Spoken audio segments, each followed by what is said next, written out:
Hello အားလုံးပဲမင်္ဂလာပါချန်ကနေမကောင်းဖြစ်နေတော့လေဒီရက်ပိုင်းဘာခွင့်မှလည်းမရိုက်ဖြစ်ဘူးအလုပ်လည်းရမ်းများနေရပေါ့နော်ချန်ရဲ့ကိုပိုင်အလုပ်ကိုပြီးတော့ခါကြတော့ freelance လုပ်ပေါ့နော်အဲ့ဒီနှစ်ခုစလုံးအရန်လုံးများနေတာဖြစ်လို့ချန်ကလည်းဒီရက်ပိုင်းကမတင်ဖြစ်ဘူးမရိုက်လည်းမရိုက်ဖြစ်ဘူးပေါ့နော်ဒါပေမဲ့ဒီနေ့ချန် sharing လုပ်ပေးရမယ့်အကြောင်းအရာလေးကတော့ဖိလစ်ပိုင်နိုင်ငံမှာရှိတဲ့ international school ရဲ့အကြောင်းပဲဖြစ်ပါတယ်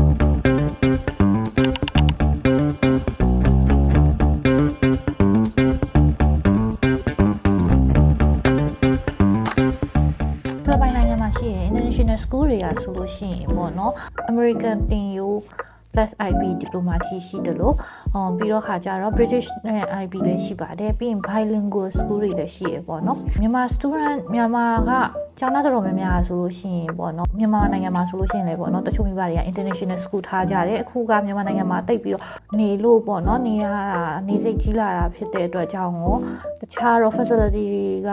ပို့ပြီးဈေးကြီးလာတာဖြစ်တဲ့အတွက်ပေါ့နော်ထိုင်းနိုင်ငံကိုတချို့မိဘတွေကဆိုထိုင်းနိုင်ငံကိုပြောင်းပြီးတော့ထားကြတယ်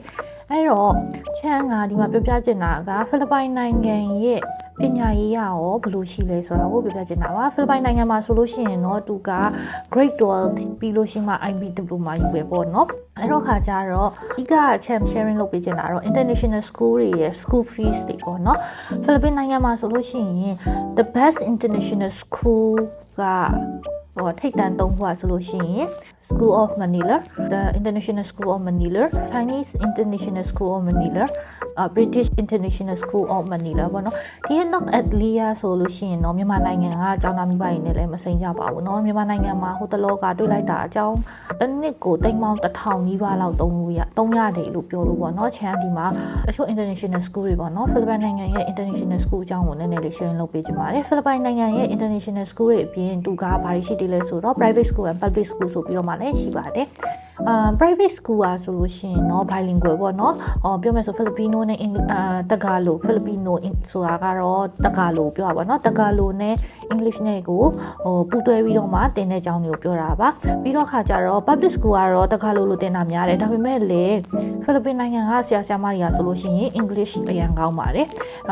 အဲ့တော့ခါကြတော့ကလေးကလုံးဝကို foreign country environment မှာ English လို့ပြောတဲ့ environment မှာနေချင်တယ်ဆိုလို့ရှိရင်ကတော့ဖိလစ်ပင်းကိုရွေးချယ်ဖို့အကြံပေးချင်ပါတယ်ဖိလစ်ပင်းမှာဆိုလို့ရှိရင်ချန်ခဏပြောတာတဲ့ကျောင်းထိပ်တန်းကျောင်း၃ကျောင်းရဲ့ကျောင်းစိတ်တွေကဘယ်လိုရှိလဲဆိုလို့ရှိရင်ပေါ့နော် International School of Manila ဆိုလို့ရှိရင် KG ကနေ grade 3ရဲ့မှာ8သိန်းကနေပြီးတော့မှ15သိန်းပေါ့နော်15သိန်းထိရှိပါတယ်8သိန်းဆိုတာက6နဲ့မြောက်လိုက်လို့ရှိရင်တော့360 480လောက်တော့သွားမှာပေါ့နော်ဖိလစ်ပင်းငွေရဲ့မှာ currency နဲ့တွက်လိုက်လို့ရှိရင်360တနေ့လောက်ကုန်မယ်ပြီးတော့ခါကြတော့သူကတကစ်ဘက်ပေါ့နော်တကစ်ဆိုတာ BGC ဘက်မှာရှိတာဖြစ်တဲ့အတွက်ကြောင့်မို့လို့ foreigner တော်တော်များများတန်ယုံကကလေးတွေတော်တော်များများနေပြီးတော့ခါကြတော့ဖိလစ်ပိုင်နိုင်ငံရဲ့ထိပ်တီး celebrity တွေအရန်ချမ်းသာတဲ့လူတွေရဲ့တာသမီတွေတော်တော်များများအမှတက်ကြပါတယ်အဓိကတော့ foreign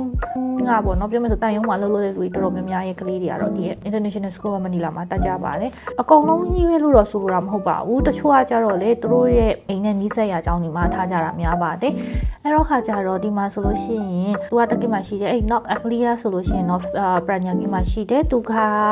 KG က3,900ကနေ3,900လောက်ထိပေါ့နော် Grader ဆိုရင်တော့3,900လား9သိန်းကနေ9သိန်းလောက်ထိရှိပါတယ်9သိန်းဆိုလို့ရှိရင်မြန်မာငွေနဲ့ပြန်တွက်လိုက်လို့ရှိရင်ကြတော့630ဆိုတော့3သိန်း300ပေါ့ဝင်ကျင်တော့ရှိပါတယ်အဲ့ဒါပြီးရင်ဒါကတော့လုံးဝ premium luxury ကျောင်းတွေပေါ့နော်အဲ့ဒါပြီးလို့ရှိရင်အခုချန်ပြောပြမဲ့ကျောင်းလေးကတော့ချန်တို့အင်္ဂါကလေးလေးကိုဒီနေ့ထားတဲ့ကျောင်းတွေဖြစ်ပါတယ်သူကတော့ SISC လို့ခေါ်တယ် South Philly International School ပေါ့နော်အဲ့ဒီအကြောင်းမှာဆိုလို့ရှိရင်သူကတော့ middle class ထဲမှာပါတယ်ဒါပေမဲ့လို့သူကဒီနှစ်ထဲမှာဆိုလို့ရှိရင် number 2 Philippines မှာ number 2အကောင်းဆုံးတော့ကျောင်းဖြစ်နေပေါ့နော် ranking ဝင်ထားတယ်ပြီးတော့ခါကျသူက New Zealand ကတချို့တော့ကျောင်းနေနဲ့လည်းချိန်ထားတယ်ဒီမှာဆိုလို့ရှိရင် international business management တွေရောUK ကဘွဲ့တွေရော New Zealand ဘွဲ့တွေရောတော်တော်လေးများပေါ့နော်ဒီကျောင်းမှာလာတက်ပြီးတော့မှယူလို့ရပါတယ်ပြီးတော့ခါကျတော့သူကကျောင်းသားကဘလောက်ကနေရှိလဲဆိုလို့ရှိရင် KG ကနေပြီးတော့မှ KG ကနေပြီးတော့မှ grade rate ထိကိုတော်တော်လေးတက်တာပါတယ်တသိန်းခွဲကနေပြီးတော့မှ3သိန်းထိပဲဖြစ်ပါတယ်ဒီနေ့ channel အင်္ဂါကလေးလေးက grade 7တက်မှာဖြစ်တဲ့အတွက်ကြောင့်မို့လို့သူ့ရဲ့ school fee တွေအကုန်လုံးကိုဟိုတနေ့က assumption ပေးခဲ့တဲ့ခါကျတော့ channel ကြည့်လိုက်တာပေါ့နော်အဲ့တော့ခါကျတော့သူ့ရဲ့မှာကျောင်းစရိတ်ကဆိုလို့ရှိရင်ချန်ပြပေးပါမယ်ဘယ်လောက်ရှိလဲဆိုလို့ရှိရင်ပေါ့နော် semester တစ်ခုလုံးဒီတစ်နှစ်ကျောင်းတစ်နှစ်စာပေါ့ school year တစ်ခုလုံးကို3သိန်းခွဲပေါ့နော်ပြီးတော့ခါကျတော့ entrance fee and the other admission fee က6တောင်းခွဲဆိုတော့ခါကျတော့တစ်နှစ်ကို2သိန်း1000ဆိုမြန်မာငွေနဲ့တွက်လိုက်လို့ရှိရင်3သိန်း120လောက်ပဲကြတယ်ပေါ့နော်အဲ့ဒါနဲ့နေစိတ်စားစိတ်နဲ့ပြန်တွက်လိုက်တယ်ဆိုလို့ရှိရင်300ဝန်းကျင်တော့မှမကြပါဘူးဒါကလုံးဝကိုတင်းမြတ်တာပြီးတော့ပေါ့နော်ဒီရဲ့ဖိလစ်ပိုင်နိုင်ငံမှာတော့ ranking 2ရထားတဲ့အကြောင်းလေးပြောပြတာဖြစ်ပါတယ်ဒါကတော့ international school တွေထဲမှာရွေးချယ်စရာအများကြီးရှိတာဖြစ်တဲ့အတွက်ကြောင့်မို့လို့ကျောင်းစရိတ်လေးနဲ့ဆိုလို့ရှိရင်ဒီဟာကတော်တော်ကြီးမြန်မာနိုင်ငံရဲ့မှာ international school တွေနဲ့ရှင်းလိုက်ရင်တော့တော်တော်ကြီးတက်တာတွေထဲပါတယ်ပေါ့နော်အဲ့ဒါပြီးတော့သူကအဲ့ဒါဆိုရင်နောက်ထပ် private school ဆိုတာဒီတက်ရှိပါဒီတဲ့ private school ဆိုတာကတော့ဒီဟာကprivate school ဆိုလို့ဒီမြန်မာနိုင်ငံကနေပြောမယ်ဆိုလို့ရှိရင်အဆောင်နေပေါ်တာဒီလိုကိုပိုင်ထက်တန်းကျောင်းလိုပုံစံမျိုးပါပဲသူတို့ foundation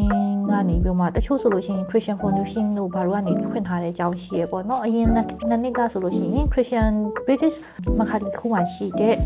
Christian Fellowship ပေါ့နော်အဲ့ဟာချန်ရဲမှာမိသားစုနဲ့ခင်နဲ့ pastor တခုရဲ့အကူအညီနဲ့ပေါ့နော်ချန်ရဲ့ကလေးတွေ private school မှာတက်တော့ဆိုရင်တစ်နှစ်ကို9000ပဲကုန်ပါတယ်ပြီးဆို9000ဆိုတာကမြန်မာငွေနဲ့ပြန်တွက်လိုက်တဲ့အချိန်ကြာလို့ရှိရင်330လောက်ပဲကြာရပေါ့နော်ဒါပေမဲ့ private school ဖြစ်တယ်ကလေးတွေကလည်း17ယောက်လောက်ပဲရှိတယ်ပြီးတော့သူတို့ရဲ့တင်ယူကဘယ်တင်ယူကိုညီလဲဆိုလို့ရှိရင် Singaporean တင်ယူနဲ့ level ကိုညီပါတယ်ကလေးတွေကကျောင်းမှာပဲစာလုပ်ရပြီးတော့မှ Indian မှာစာလုပ်ဆရာမလို့ဘူးကျောင်းမှာ project တွေများတယ် activity တွေများတယ်စာတွေကိုကျောင်းမှာပြီးအောင်လုပ်ခိုင်းတာဖြစ်တဲ့အတွက်ကြောင့်မို့လို့ကလေးတွေကစာလေးရတယ်ပေါ့နော်